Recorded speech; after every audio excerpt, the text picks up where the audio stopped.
आप सभी तक पहुँचे, सभी के जीवन में उन्नति हो, अनंत खुशियाँ तुम्हारे जीवन में आए।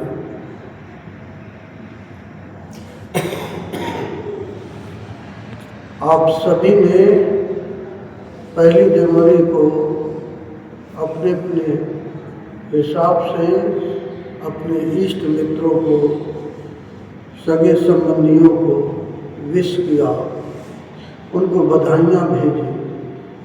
क्यों? क्योंकि नया वर्ष आता है प्रत्येक साल। कितने वर्षों से नववर्ष का ये सिलसिला चल रहा है। मेरे जीवन में अब 60 बसंत पार कर चुका है, या यूँ कह सकते हो कि 60 वर्ष तक ऐसे ही नववर्ष की बधाइयाँ दे चुका। आप सभी लोग अपने अपने हिसाब से जितने वर्षों तक की आयु आपने पार कर ली, ऐसे ही चलता रहा। लेकिन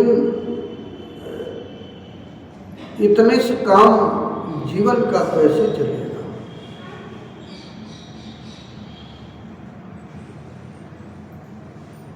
इतने से काम कैसे चलेगा? रात्रि नींद की थोड़ी सी दिक्कत हुई तो मैंने राम कथा लगा ली। तो उसमें पंडित जी ये कह रहे थे कि पूजा करो, तीर्थों में जाओ, स्नान करो, दान करो। अभी पास में ही 1-2 दिन ही हुए आपका प्रयाग में कुंभ मेला शुरू हो गया। कल कोई 10-12 लाख लोगों ने वहाँ स्नान किया। और पंडित जी बता रहे थे कि तीर्थ में स्नान करने से सारे पाप कट जाते हैं। और देखिए, आपका शोषण कैसे किया जाता है। जब भी जिस भी क्षेत्र में आप अज्ञानता में से भरे रहोगे, तो इसी तरह के प्रलोभन आपको दिए जाते हैं। आप भी सोचते हो कि पास में संगम का मेला लगा हुआ है, जाएंगे, 2 डुबकी लगाएंगे और मेरे जीवन के जितने भी पाप हैं कट जाएंगे।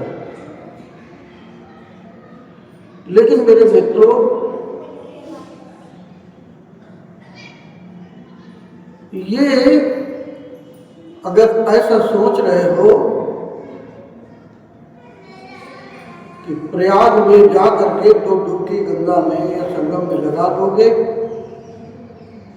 और कट जाएंगे सारे पाप, तो मेरे देखे ये एक गलत धारणा है। आपको बताया गया है, पीछे से आपके माँ बाप ने बताया हो गया, आपके माँ बाप को उनके माँ बाप ने बताया। ये अनंत जन्मों से ऐसे ही सिलसिला चल रहा है।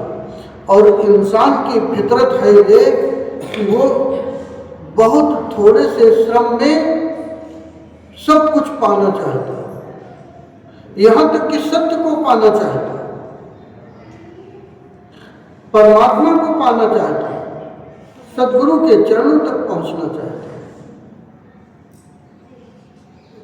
लेकिन मैं तुमको कह दूं, इतना सस्ता न सत्य है, इतना सस्ता न सद्गुरु है, न परमात्मा है। इतने से काम न चलेगा।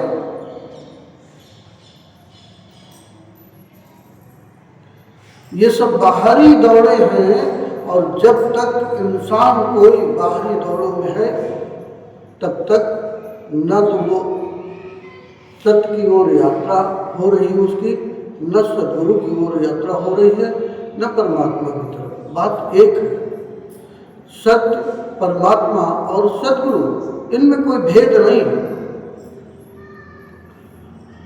अभी ये एक भजन गाया जा रहा था कि दरबार में सच्चे सतगुरु के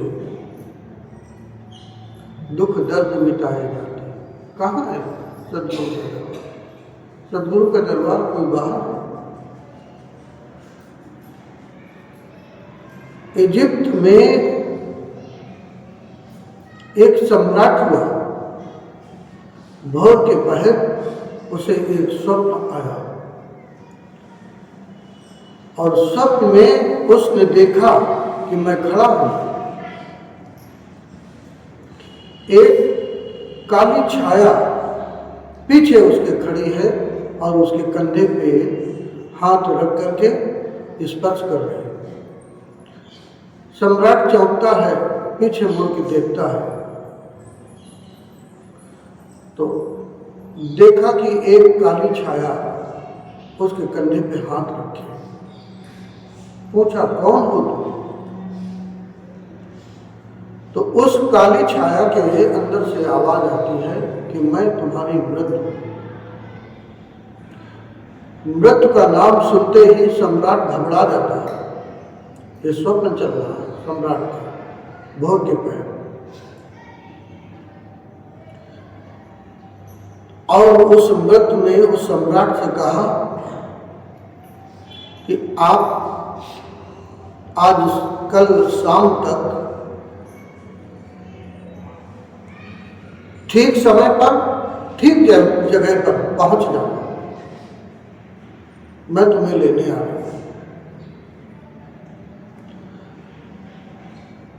बस इतनी सी बात सम्राट के और मृत्यु के बीच में हुई। सम्राट एकदम से हड़बड़ा करके उठा, पसीने पसीने हो गया। क्यों? मौत से सामने साक्षात्कार हुआ। मौत ने कहा कि मैं कल तुम्हें ठीक समय पर ठीक जगह पर लेने आ रहा हूँ, आप तैयार रहना, पहुँच जाना।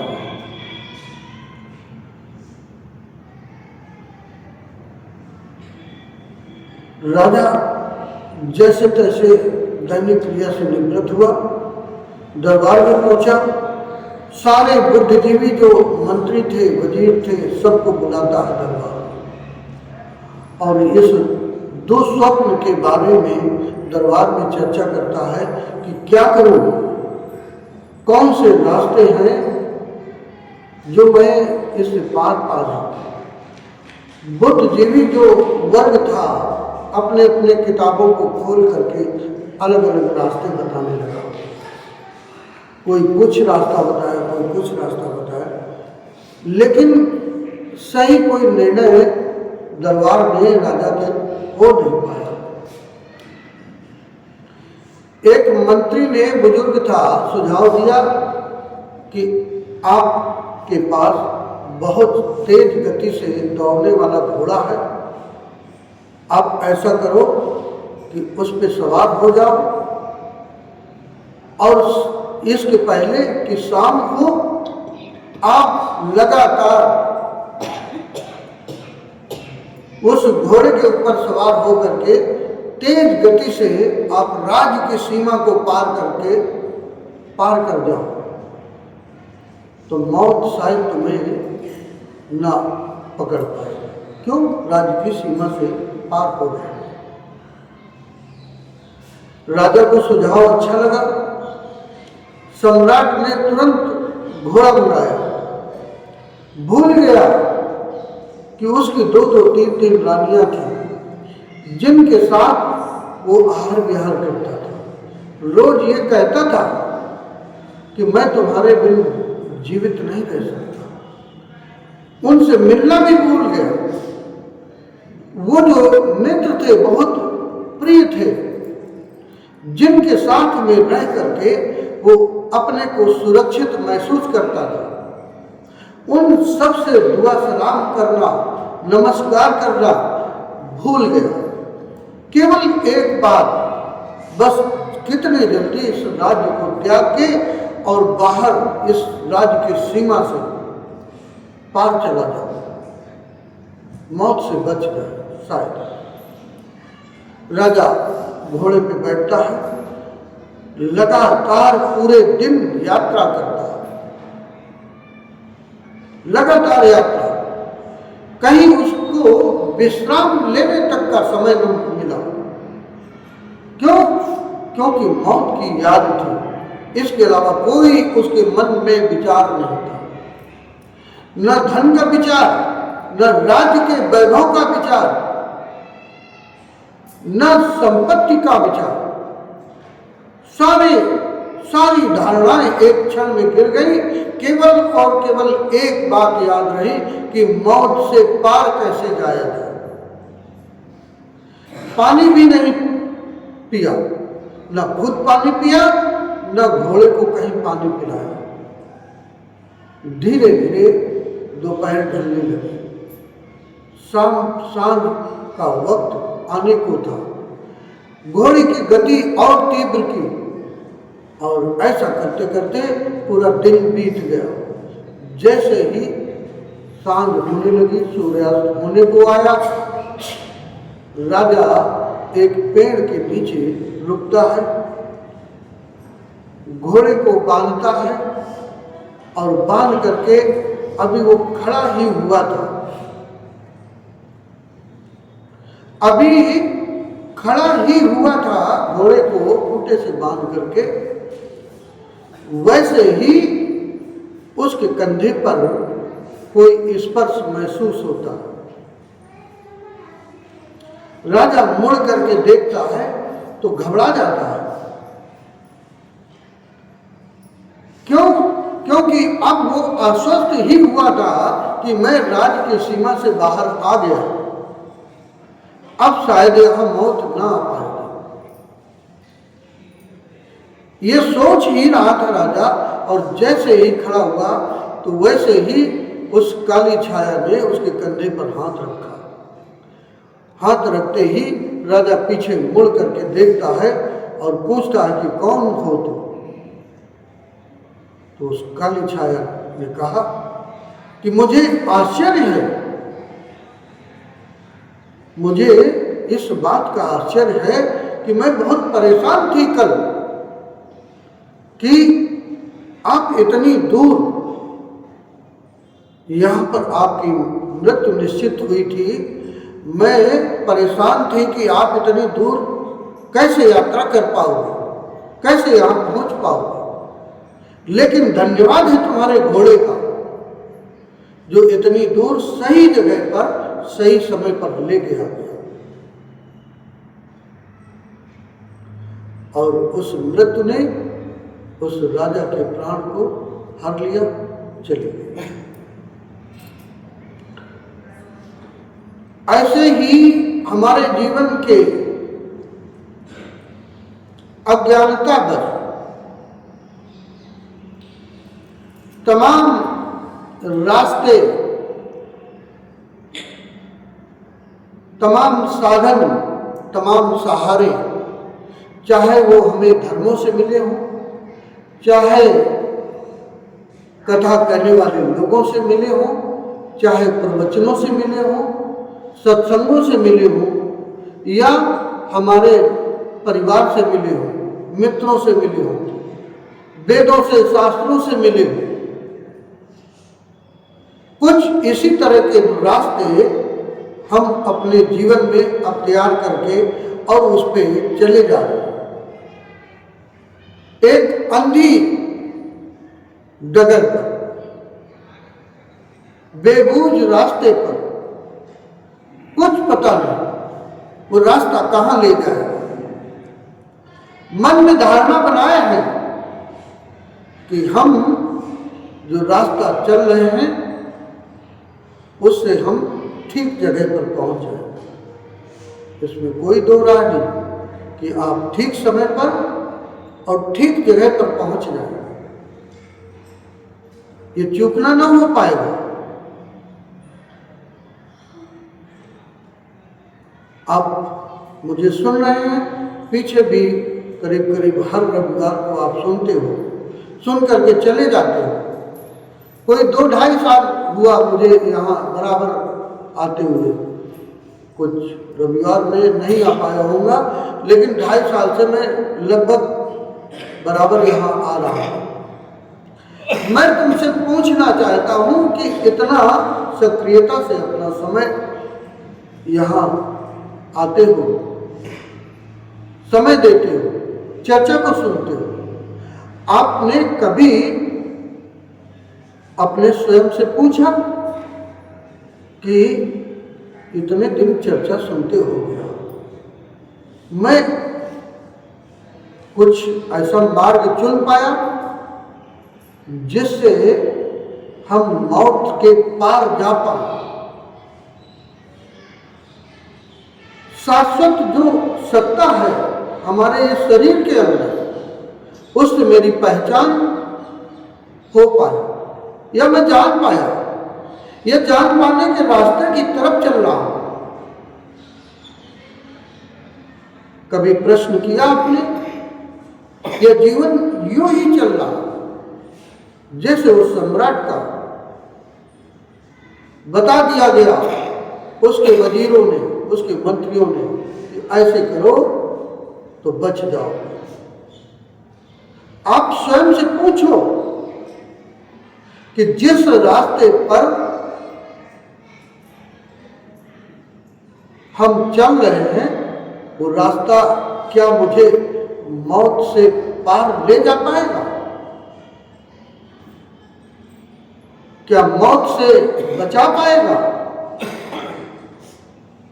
और अगर मौत से तुम्हें बचा पाने में वो रास्ता सक्षम न हो तो मैं तुमसे कहता हूं कि फिर एक बार चेताता हूं, चेतावनी देता हूं कि रुको, जिस मार्ग पे तुम यात्रा कर रहे हो रुको, देखो जो भी तुमने सहारे बनाए हैं उनमें से कोई भी एक सहारा ऐसा है क्या कि जब भी कभी तुम्हारे जीवन में मौत जैसी घटना घटे, जैसे कि सम्राट के जीवन घटी, तो उससे तुम बच पाओगे? और अगर नहीं बच पाए तो मैं तुमसे कहता हूं कि जितनी भी तुमने संपदा कमाई है, चाहे वो बच्चों को लेकर के बच्चों की तरफ देखते हो, पत्नी की तरफ देखते हो, पति की तरफ देखते हो, भाइयों की तरफ देख रहे हो, समाज की तरफ देख रहे हो, मित्रों की तरफ देख रहे हो, कोठी बंगलों की तरफ देख रहे हो, गाड़ियों की तरफ देख रहे हो, जो भी तुमने साधन बना, इसके अलावा मैं तुमको कह दूं कि पूरी कायनात की संपदा तुमने क्यों न एकत्रित कर ली, पूरी कायनात की, तो भी अगर वो रास्ता न मिला, कौन जो मृत्यु के पार ले जाता है, तो सब व्यर्थ गया। अगर वो रास्ता न मिला तो सब व्यर्थ गया, यहां आना व्यर्थ गया, मनुष्य की योनि में जन्म लेना व्यर्थ चला गया। तुम्हारी पढ़ाई लिखाई, डिग्रियां, तुम्हारी नौकरी, तुम्हारी खेती किसानी, तुम्हारे व्यवसाय, तुम्हारे बैंक बैलेंस, तुम्हारे परिवार, जो भी तुमने अर्जित किया है सब व्यर्थ गया, कुछ भी काम नहीं, और पूरा जीवन व्यर्थ चला गया। ऐसे लोगों का चला ही जा रहा है, आपका भी चला गया। यहां बैठे प्रत्येक व्यक्ति से मैं व्यक्तिगत तौर पे ये चर्चा कर रहा हूं। ऐसा न सोचना कि तुम्हारे बगल वाले को मैं कह रहा हूं, आपसे मैं मुखातिब नहीं। सीधे मैं प्रत्येक व्यक्ति को, जो यहाँ बैठे हैं, जो बाहर बैठे हैं, या जहां तक आवाज जा रही है वो मुझे सुन रहे हैं, मैं उस हर व्यक्ति से सीधे वार्ता में, सीधे चर्चा में अपने अंदर जीवन में झांको कि जिसको मैंने जीवन समझा है क्या वास्तव में ये जीवन है, और अगर जीवन ये है तो फिर वो क्या है जो मृत्यु आने के बाद सब समाप्त हो जाएगा। ध्यान के बाद आचार्य जी ने आपको छोटा सा सूत्र आपको कहलवाया, अस्तो मां सद्गमया, असतो मां सद्गमया, असत्य से सत्य की, झूठ से सत्य की, तमसो मां ज्योतिर्गमया, दूसरा सूत्र, अंधकार से प्रकाश की ओर, ये दूसरा सूत्र, और तीसरा सूत्र आपको कहलवाया। आपने कहा मैं आपको सुन रहा था, आचार्य जी को भी सुन रहा था, क्योंकि मैं तो बंद नेत्रों से सब कुछ सुन भी रहा था, देख भी रहा था। तीसरा सूत्र उन्होंने कहलवाया, मृत्योर्मा अमृतम गमया, मृत्यु से अमृत की ओर चलना। कैसे चलोगे,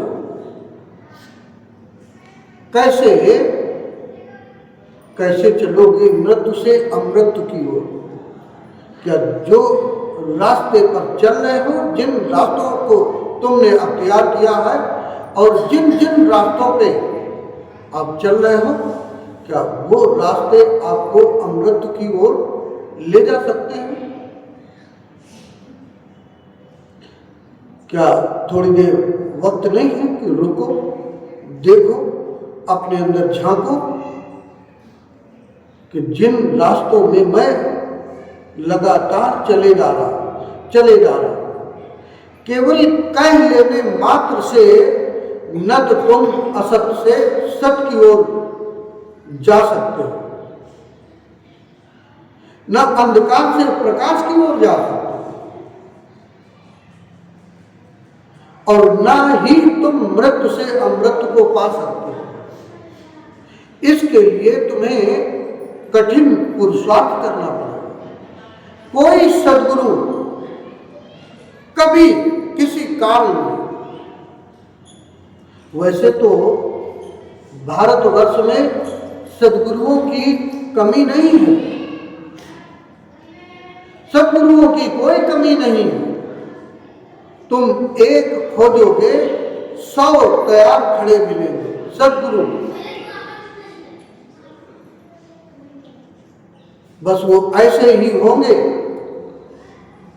कि बता देंगे कि दान करो, तीर्थों में जाओ, गंगा स्नान करो, सरयू स्नान करो, मंदिरों में आरतियां उतारो, सारे पाप कट जाए। आप भी सोचते हो कि अगर इतना करने से पाप कट जा रहा है तो ये सब थोड़ा सस्ता सौदा, क्यों न करें, और करते हैं। लेकिन इससे जिसको तुमने जीवन समझा है, जिसको तुमने जीवन समझा है, एक दिन तुम्हारे जीवन में मौत जैसी घटना जब घटेगी तो सारी धारणाएं, सारे सहारे, सारा व्यवसाय, सारा नौकरी, सारा परिवार, पत्नी, बच्चे, पति, माँ बाप, भाई बहन, मित्र, कुछ भी, उस जो भी तुमने सहारे बनाए हैं वो कोई भी काम ना आए। दो ही रास्ते, संसार की ओर तुम जितना भी वृद्धि कर सकते हो करो, बुरा नहीं है। दो तरह के रास्ते तुम्हारे जीवन में हैं, या तो आप स्वयं की तरफ मुड़ो और या तो बाहर की ओर बढ़ो। संसार बाहर की ओर जो भी है वो सब संसार है। अंदर की ओर जो भी तुम्हें मिलना है, जो भी तुम्हें मिलेगा, या पहुंचे हो वहां तक या नहीं पहुंचे, मैं तुमको स्पष्ट बता दूं कि अगर तुम्हें तीर्थ में नहाना है, मंदिरों में आरतियां उतारना, कुछ भी बुरा नहीं। न मंदिर में आरती उतारना बुरा है, न तीर्थों में जाना बुरा है। मैं तुमको ये बात, केवल इतनी सी बात कहना चाहता हूं कि ये जो तुम्हें शरीर मिला है, इस शरीर को तुम तीर्थ भी बना सकते हो। इस शरीर को तुम अपने श्रम से, सदगुरु के बताए हुए रास्ते से इसे तुम तीर्थ भी बना सकते हो, इसे मंदिर भी बना सकते हो, इसे मस्जिद भी बना सकते हो, इसे गुरुद्वारा भी बना सकते हो।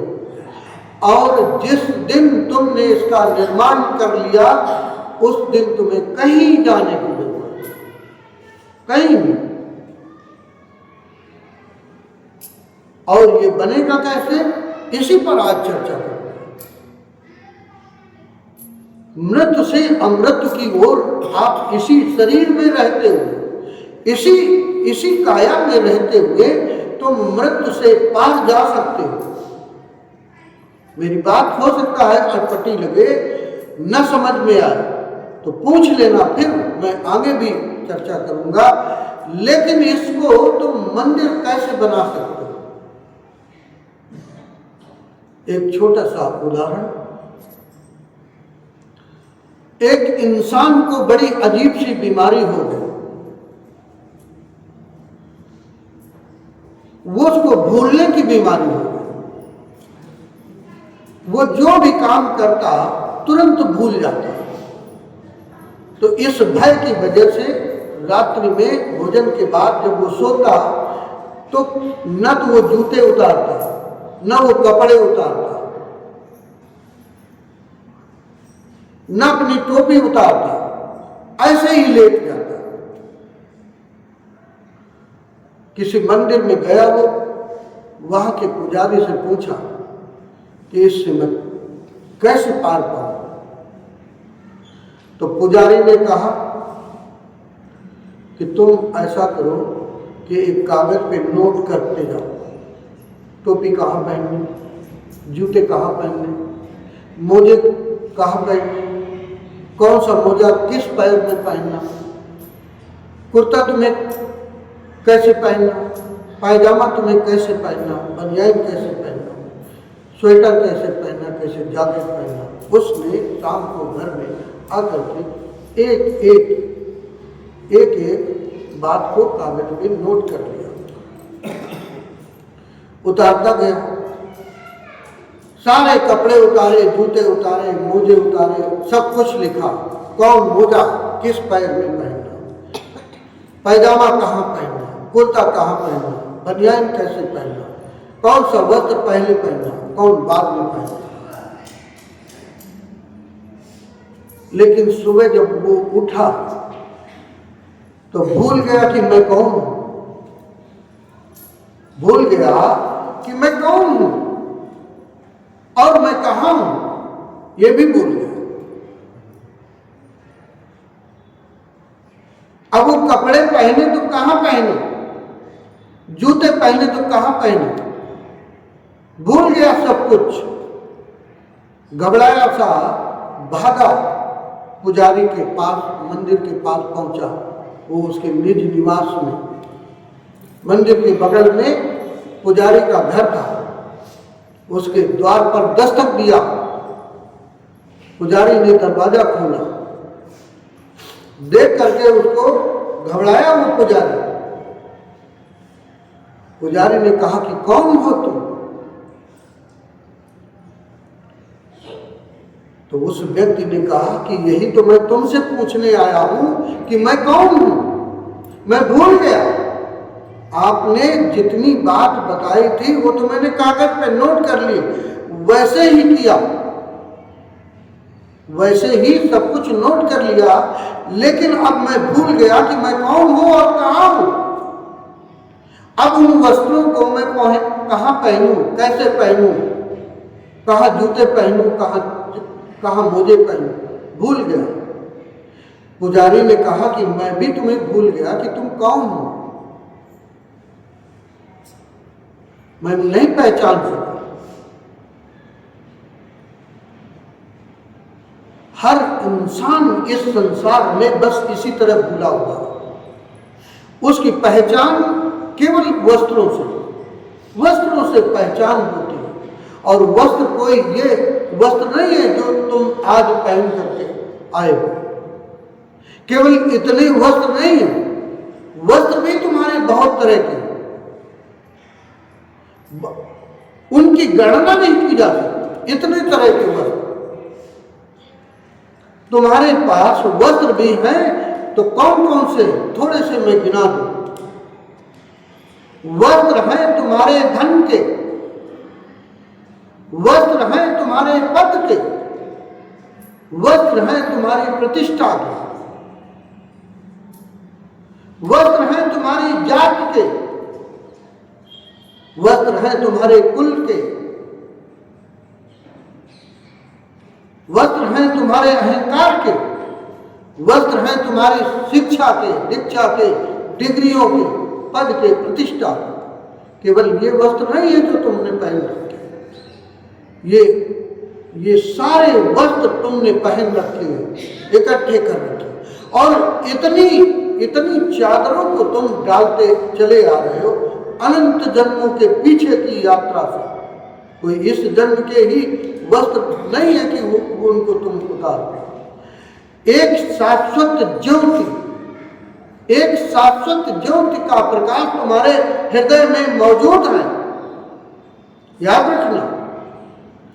एक चैतन्यता का, परम चैतन्यता का दीपक, वो ज्योति तुम्हारे हृदय में जल रही है अनवरत, और तुम प्रकाश को खोजने बाहर जाओ।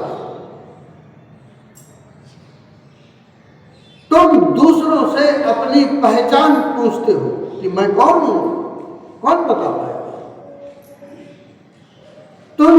तुमने भूल रखा है कि मैं कौन हूं, अपनी पहचान भूल गए, इसलिए तुम्हें वो मृत्यु का भय सताता।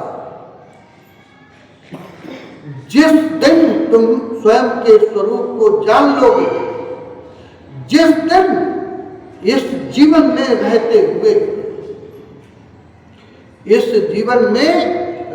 हुए जिस दिन तुम स्वयं के स्वरूप को, निज के स्वरूप को पहचान लोगे इसी शरीर के अंदर, उस दिन तुम्हारे जीवन से अमृत तो तुम प्राप्त कर लोगे। उस दिन से मृत्यु जैसी पीड़ा, मृत्यु जैसा भय तुम्हारे जीवन से सदा के लिए विदा हो जाएगा। अब तुम्हारा उस दिन जीवन के उस बीज का जो तुम्हारे इस शरीर के अंदर पड़ा हुआ, उस दिन उसका अंकुरण होगा। किसका? तुम्हारे जीवन का। ये जीवन नहीं है जो तुम जी रहे हो। अगर ये जीवन था तो फिर अमृत होना चाहिए, शाश्वतता होनी चाहिए।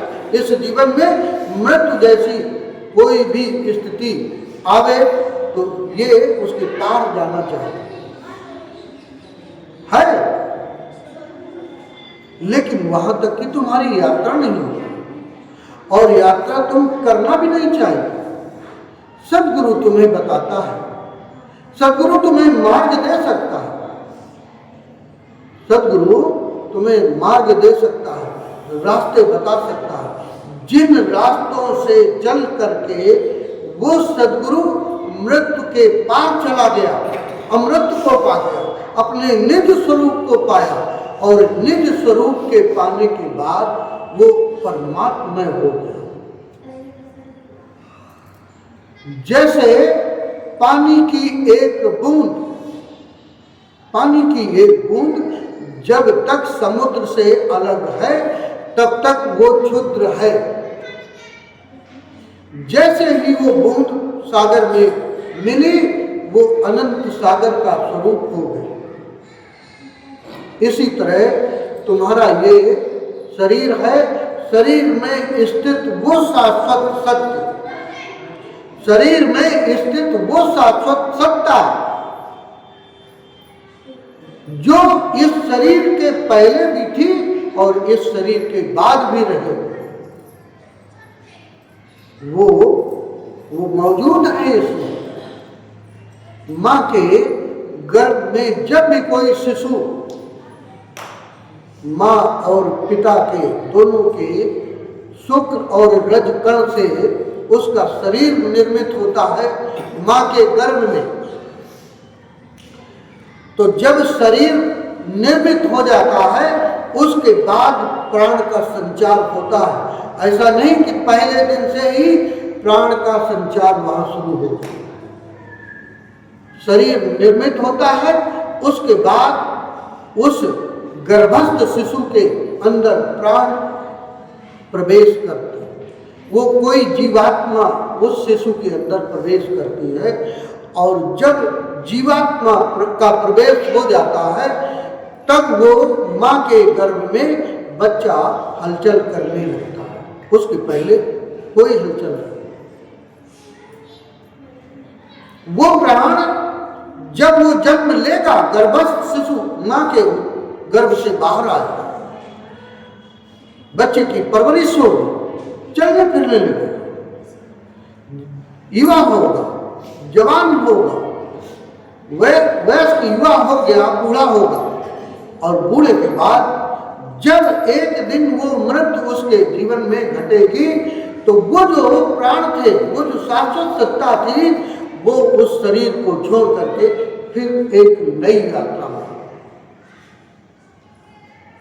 चली जाए। तुम्हें एक शरीर जो स्थूल शरीर है जिससे तुम सांसारिक व्यवहार करते हो, इसी की पहचान है तुम, और ये तुम हो नहीं। इसलिए तुम्हें जीवन में बार बार लगातार चूक होती चली जा रही।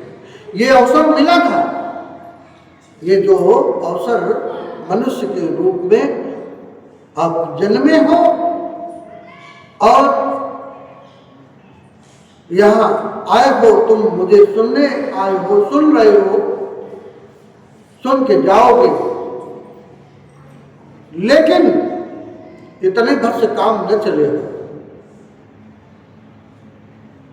सुनो, सुन करके विश्वास मत करो, अपने अंदर गुनो और गुण करके उसको धारण करो, और धारण करने के बाद अपने जीवन में प्रयोग करो।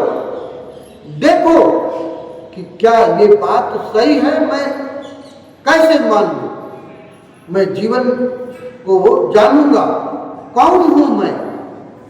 ये स्थूल शरीर जो जिसे तुमने अपना समझा है कि मैं हूं, ये है नहीं।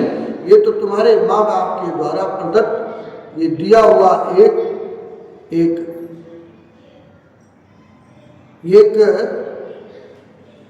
कहना चाहिए कि ये चोला है, साधन है। इससे तुम इसी शरीर में रहते हुए स्वयं को जान सकते हो, निज स्वरूप तक की यात्रा कर सकते हो। और आचार्य जी ने छोटी सी बात आपको बताई। ध्यान में बैठो तो श्वास के साथ अंदर जाओ, श्वास के साथ बाहर जाओ। चौथी बात, चौथा सूत्र है। ये चौथा सूत्र बहुत मूल्य का है, बहुत कीमती शब्द है। श्वास के साथ अंदर जाओ, श्वास के साथ बाहर जाओ। ध्यान में जब भी तुम बैठोगे तो जीव तुम्हारी तालू से चिपक ही जाए। जो बड़े बड़े ऋषि, बड़े बड़े मुनि जो तपश्चर्या में लीन रहते हैं, न उन्हें भोजन का भान रहता है, न उन्हें और किसी चीज की आवश्यकता पड़ती है, तो ये केचरी मुद्रा में जब कोई बैठ जाता है, ध्यानस्थ हो जाता है, गहरे ध्यान में उतर जाता है, तो फिर न तो तुम्हें भूख लगेगी, न प्यास लगेगी, न और किसी की आवश्यकता होगी। अभी तुम 10 मिनट 20 मिनट बैठते हो तो शरीर में तनाव, शरीर में दिक्कतें, शरीर में दर्द पैदा होते हैं। ये इसलिए पैदा होते हैं कि तुम्हारे मन के ऊपर वो सारी चादरें तुमने जो डाल रखी हैं, धीरे धीरे एक एक चादर को तुम उघाड़ना शुरू करो। एक एक चादर को ढूंढो। जिन जिन चादरों को ओढ़ रखा है या अपने मन के ऊपर तुमने डाल रखी है, क्या वो तुम हो? देखते ही एक एक चादर अपने आप तुम्हारे मन के ऊपर से हटना प्रारंभ हो जाएगा। बाहर तुमने धारणा बना रखी है कि मैं धनवान हूं, बाहर धारणा बना रखी है कि मैं धनवान हूं। क्या उस धन से तुम स्वयं को जान सकते हो?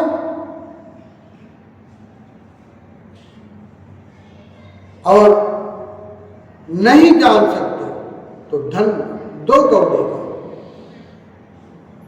अंदर जाकर के देखो, पूछो स्वयं से कि मैं धनवान हूं।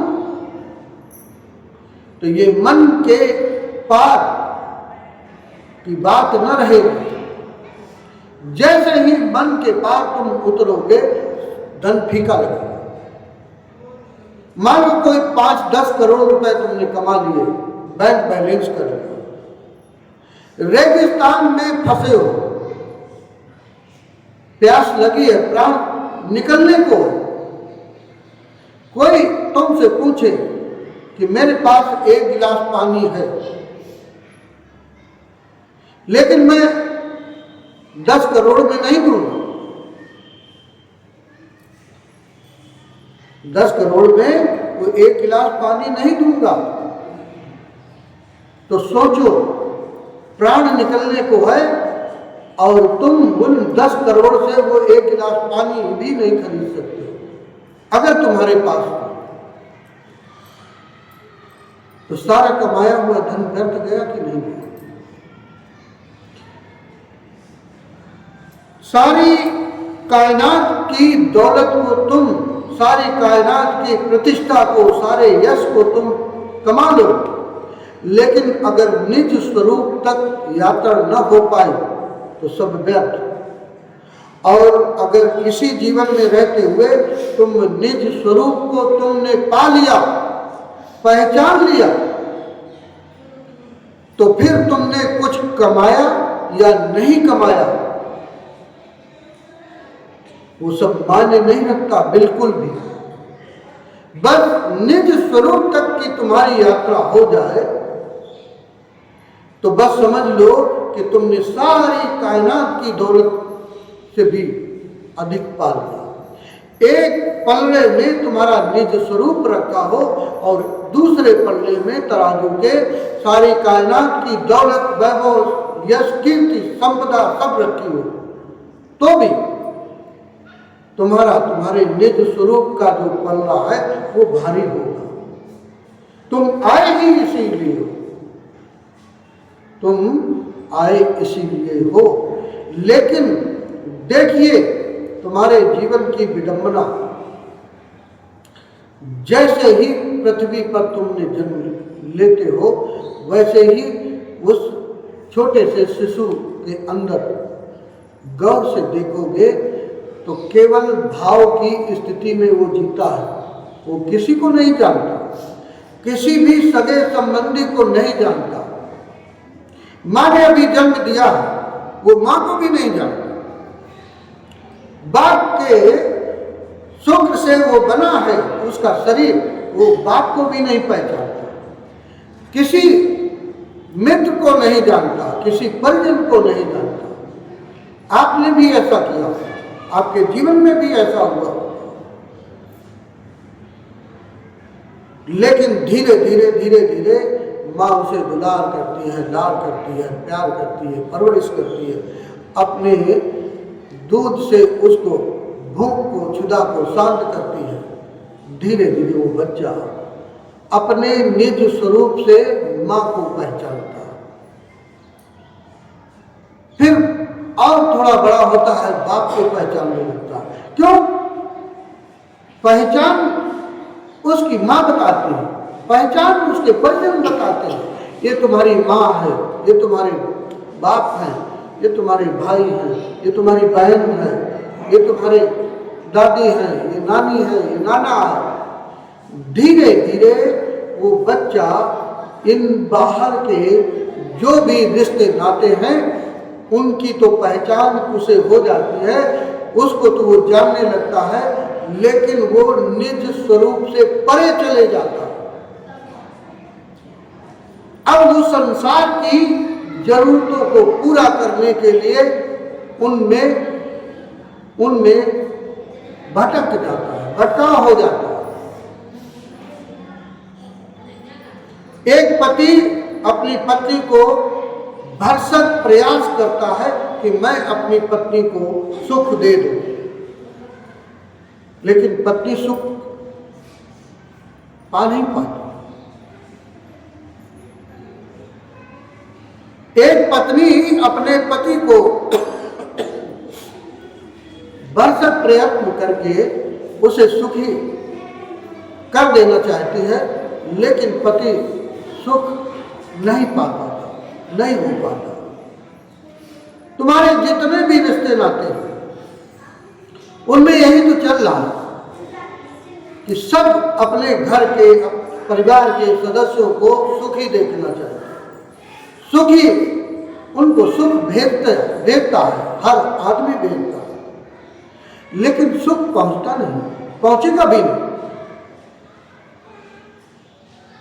न तो वो स्वयं सुखी हो पाता है और न परिवार के किसी भी सदस्य को सुखी कर पाता है, क्योंकि न जिस डाल को तुमने तैयार किया है न तो उसमें पत्ते हैं, न सुख शांति के पत्ते हैं, न टहनियां हैं। सब कुछ एक झाड़ रहित, सब एक सूखे पेड़ की तरह तुम्हारा जीवन है। कैसे जीवन को में तुम दूसरों को सुख दे पाओ?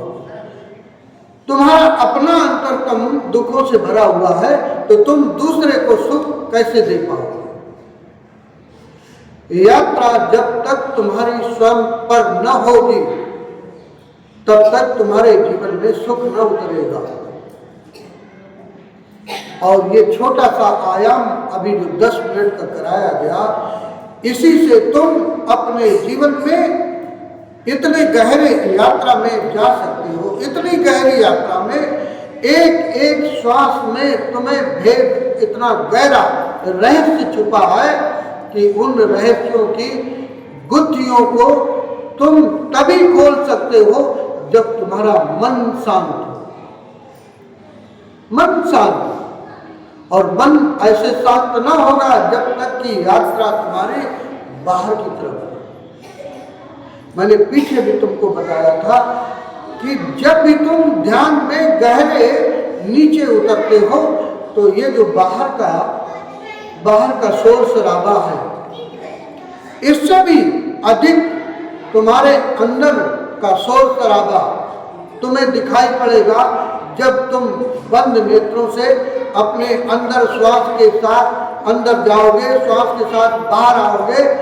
जैसे ही तुम्हारा प्रवेश होगा वैसे ही अंदर का तुम्हारा शोरगुल बाहर से भी अधिक तुम्हें महसूस होगा।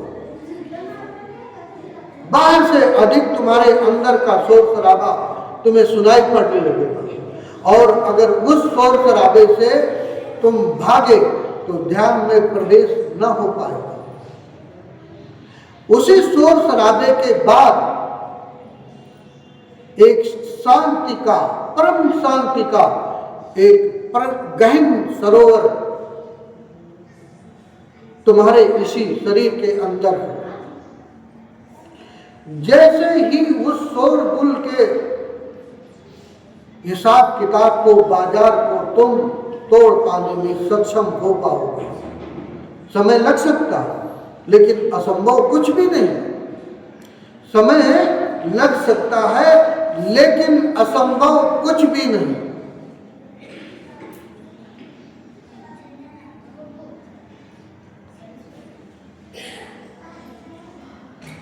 जैसे ही उस अंदर के बाजार को तुम साफ करने में सक्षम हो जाओगे, और वो बाजार, वो अंदर का शोर शराबा कैसे समाप्त होगा, उसको तुम्हें कुछ करने की जरूरत नहीं है, मात्र देखने की जरूरत है।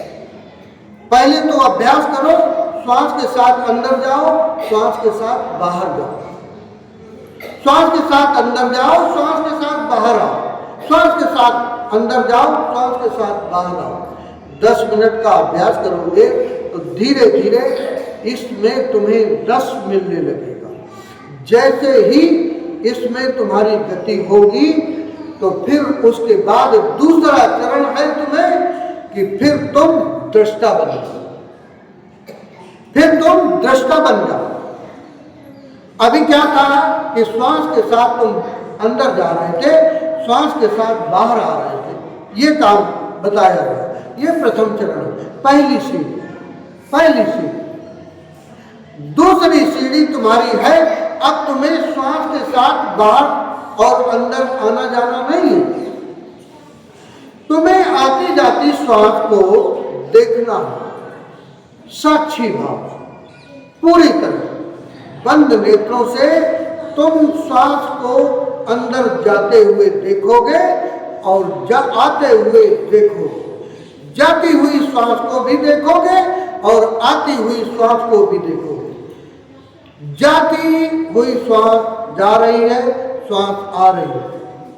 अब तुम जानने वाले हो, अब तुम दृष्टा हो, अब तुम साक्षी भाव में स्थित हो गए।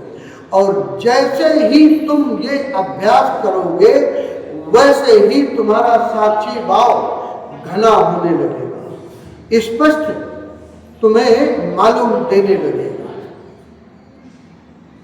और जैसे जैसे तुम इस पे आगे बढ़ोगे वैसे वैसे बाहर के जो संसार के रस थे, बाहर के संसार में जो भी रस थे, भोजन में, धन में, भोजन में, धन में, सब साधन एकत्रित करने में, परिवार को बढ़ाने में, पति में, ये सब रसों के रास्ते में तुमको गिना रहा हूं। पत्नी में, स्त्री में, पुरुष में, कोई दूसरा मिले, कोई दूसरा मिले। इंसान दूसरे को ढूंढने की वजह से ही तो जीवन में सारी पीड़ाओं को इकट्ठा कर लिया। जैसे ही आंख खुलती है दूसरे की तरफ दौड़ है। तुम इसी जीवन में रहते हुए तुम स्वयं में जैसे अपने को स्थापित कर पाने में सक्षम हो जाओगे, किसी भी दूसरे में तुम्हें न तो रस मिलेगा और न सुख मिलेगा, न आनंद मिलेगा। क्षणिक हो सकता है, क्षणिक हो सकता है, लेकिन उसके बाद का पीड़ा का सारा समुद्र तुम्हें घेरेगा। इसलिए एक छोटे से आयाम से तुम अपने अंदर प्रवेश कर सकते हो, छोटे से आयाम से। और जब तुम स्वयं के अंदर प्रवेश कर पाने में सक्षम होगे और जैसे जैसे उस श्वास को तुम देखते जाओगे और साक्षी भाव को घना करते जाओगे, करते जाओगे, करते जाओगे, तो एक दिन, एक पल, एक क्षण वो आएगा जब तुम्हें स्पष्ट तुम्हारे एक एक विचार आते जाते, एक एक विचार को तुम देख पाने में सक्षम हो सकते हो। और जैसे ही वो चेतना का दीपक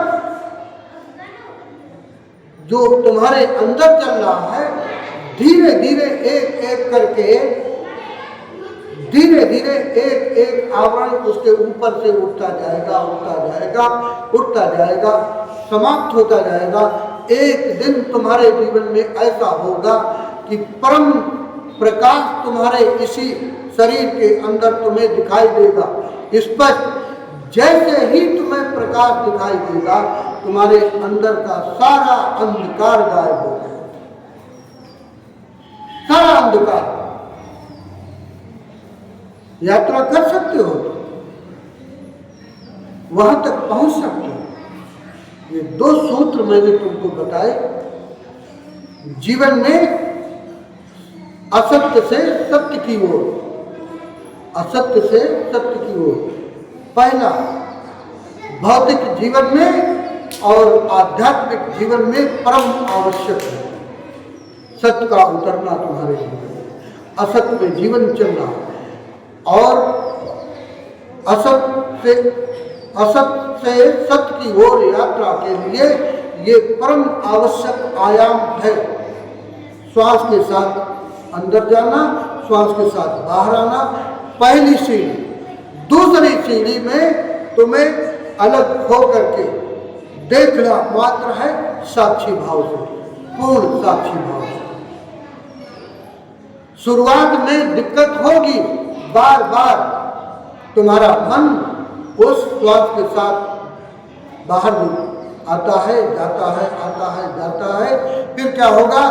मन की ये फितरत होती है कि वो मरना नहीं चाहेगा, मरना नहीं चाहेगा। और जब तक मन है तब तक वासना, जब तक मन है तब तक द्वैत है, जब तक द्वैत है तब तक दुखों का अथाह सागर है। बहुत साफ बात है, जब तक द्वैत है तब तक पीड़ा, वासना ये सब पकड़ेगी। जैसे ही तुम द्वैत से अद्वैत की ओर यात्रा करोगे, वैसे ही तुम एकांत की ओर पकड़ोगे। अब तुम्हें बाजार में रस न मिलेगा, अब तुम्हें परिवार के परिजनों में रस न मिलेगा, अब तुम्हें स्त्री में या पुरुष में रस न मिलेगा। क्यों? क्योंकि जीवन तुम्हारा साक्षी भाव है। जीवन जब साक्षी भाव में हो जाता है तो वो इंसान सामान्य प्राणियों की तरह ही जीवन को जीता है। देखने में सब कुछ वैसा ही लगेगा, लेकिन उसकी सत्ता उस शरीर में अलग एक स्थिति होती है और वो हर एक कर्म को करते हुए अलग देखता है। पूर्ण साक्षी भाव वो है तुम्हारा निज स्वरूप। जो पूर्ण तुम्हारा साक्षी भाव है, जैसे जैसे स्पष्ट होता जाएगा, वैसे वैसे तुम्हारी वो चेतना का दीपक तुम्हें सघन होता जाएगा और तुम्हारे मन में पड़े हुए एक एक आवरण धीरे धीरे समाप्त होने लगेंगे।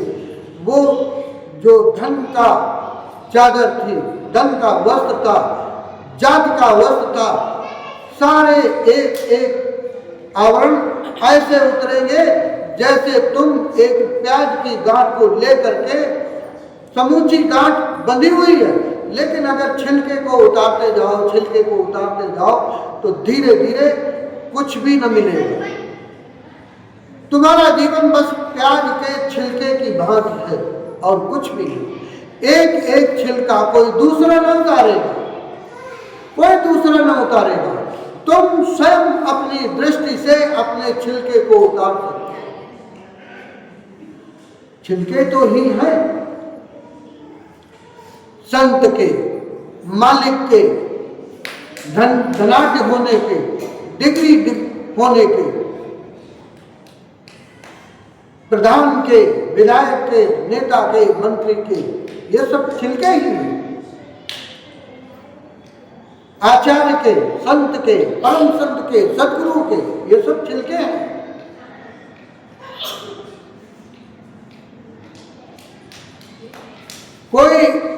कोई कहता है कि मैंने इनको आचार्य बनाया,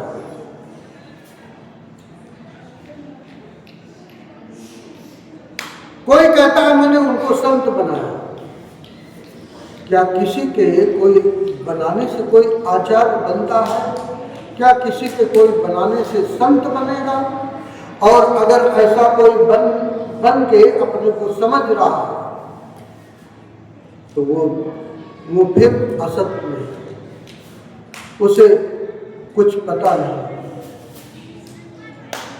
लोग, मैं अपनी व्यक्तिगत बात करता हूँ, लोग मुझे आचार्य कहते हैं, मैं ढूंढता हूँ अपने अंदर, उसे ढूंढता हूँ, तो मैं जिस कुल में जन्म लिया न तो उस कुल का मुझे कोई पता चला, न मैंने जिस जाति में जन्म लिया, मैं अंदर ढूंढा, कोई जात न मिली मुझे।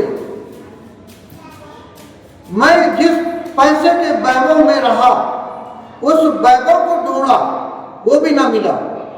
ये जो आचार्य जिस जैसे शब्द को आप संबोधित करते हो, उस आचार्य के पद को भी मैंने ढूंढा, वो भी ना मिला, मुझे कुछ भी ना मिला, केवल और केवल शून्य के अलावा कुछ भी ना मिला। शून्य में ही शांति है, शून्य में ही शाश्वत सत्य उतरेगा तुम्हारे अंदर। जिस तीर्थकर को जब भी कभी कुछ मिला, वो परम शांति में मिला। जब भाषा का भी हिसाब किताब खत्म, समाप्त हो गया, मन समाप्त हो गया, मन समाप्त हो गया, भाषा समाप्त हो गई, निशब्द हो गया, किसी का अंतरतम, कोई शब्द न बचा, कोई शब्द न बचा। ऐसे निर्दोष चित्त में, ऐसे निर्दोष अंतरतम में वो सत्य उतरता है। उतरा ही हुआ, बस तुम्हें नहीं दिखाई पड़ता, वो इसलिए कि तुमने चादरें ऐसी ओढ़ रखी। वो चादरों को गिराओ, एक एक चादर को गिराओ, और एक एक चादर कैसे गिरेगी तुम देखो उसे, जिन जिन चादरों को तुमने ओढ़ रखा है। धीरे धीरे तुम्हारे जीवन से एक एक चादर गिरेगी, और जिस दिन कोई भी चादर न रही तुम्हारे अंतरतम में, भीतर से लगा करके बाहर तक तुम केवल और केवल नग्न, पूरी तरह, उसी समय तुम्हारे अंतरतम में वो परम अमृत की बूंद गिरेगी, उतरेगी, जिसका नाम है सोम, जिसका नाम है सोम। साक्षी भाव, साक्षी भाव जिस दिन पूरी तरह सत्ता में तुम्हें दिखाई पड़ गया, तुम्हारे अनुभव में आ गया, उसी दिन इस शरीर में रहते हुए, इस शरीर में रहते हुए तुम अपने निज स्वरूप को पहचान सकते हो। और जिस दिन उससे पहचान हो गई, उस दिन इस शरीर को कोई प्रेम करे, इस शरीर को कोई प्रेम करे, कोई गाली दे, कोई कुछ भी कैसा भी व्यवहार करे, तुम्हारे हृदय से केवल और केवल प्रेम बहेगा, केवल प्रेम बहेगा, दूसरा कुछ नहीं हो सकता। और जिस दिन तुम ऐसी सत्ता का साक्षात्कार कर पाने में सक्षम हो जाओगे। पूर्ण साक्षी भाव जो तुम्हारा निज स्वरूप है। उस दिन तुम्हें कोई काटे, कोई मारे, कोई तमाम पीड़ाओं को देने के लिए तत्पर हो, तो भी तुम उसके लिए, ऐसी पीड़ा देने वाले के लिए भी तुम उस सद्गुरु से, उस परमात्मा से केवल और केवल क्षमा ही मांगोगे कि हे मेरे मालिक, हे मेरे परमात्मा, इन्हें माफ कर दो। हे मेरे मालिक, हे मेरे परमात्मा, इन्हें माफ कर दे। इन्हें नहीं पता कि वो जिसे पीड़ा देना चाहते हैं वो मैं नहीं हूं, और जिसे ये पीड़ा दे रहे हैं वो भी मैं नहीं हूं, और जो मैं हूं उसे वो पीड़ा दे सकते नहीं। मंसूर ने जब पा लिया अपने को, अल-हाद मंसूर ने जब पा लिया तो उसने कहा कि मैं ही अल्लाह हूं। कट्टर संप्रदाय था, टांग दिया सूली पर। आज तक जब से सृष्टि की संरचना हुई है, मंसूर जैसे व्यक्ति को इतनी पीड़ादायक मृत्यु किसी भी तीर्थकर को नहीं दी जितनी मंसूर को दी गई। और उसके पैर काट दिए गए, पैर काट दिए गए। वो हंस रहा है, क्यों? क्योंकि अपनी वो निज सत्ता में था, इसी शरीर में रहते हुए निज सत्ता में था। वो वहां नहीं था जहां पैर काटे गए। हंस रहा है।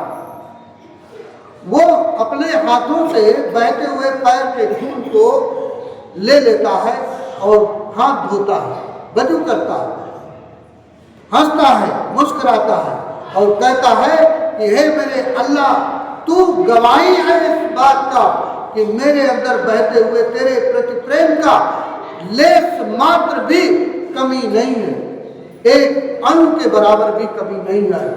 मैं पूरी तरह जैसे पहले प्रेम कर रहा था वैसे अब भी कर रहा हूं। हाथ काट दिया, फिर भी वो हंस रहा और कहता है कि तू साक्षी है इस बात का, हे मेरे अल्लाह, इन्हें माफ करना। ये जिसे काट रहे हैं वो मैं हूं नहीं, और जो मैं हूं उसे ये काट नहीं सकते। मंसूर ने कभी इसी कायनात में कहा था, इसी सृष्टि में कहा। आप भी इनमें से जो भी यहाँ लोग बैठे हैं, जो भी संसार में है, जो भी मुझे सुन रहे हैं या नहीं सुन रहे, कोई भी ऐसा व्यक्ति नहीं है जो इस अवस्था को न पहुंचे। कहां ढूंढते हो तुम द्वैत को? कहां ढूंढते हो बेटों में आशाओं को? कहां ढूंढते हो बाप में आशाओं को? कहां ढूंढते हो भाइयों में? कहां ढूंढते हो स्त्रियों में आशाओं को? कहां ढूंढते हो पुरुष में आशाओं को? सब व्यर्थ है। ये तब तक वासनाएं तुम्हें पकड़ेंगी जब तक तुम्हारी यात्रा द्वैत की तरफ है। मैं तुमसे कहता हूं कि द्वैत से, छोटे से सूत्र से अद्वैत की ओर यात्रा करो, द्वैत से अद्वैत की ओर यात्रा करो। अगर परमात्मा ने, ईश्वर ने तुम्हें जब भी मौका दे तो उसे गंवाओ मत, द्वैत में बहो मत। द्वैत से अद्वैत की ओर मुड़ो, अपने जीवन को मोड़ो स्वयं की ओर।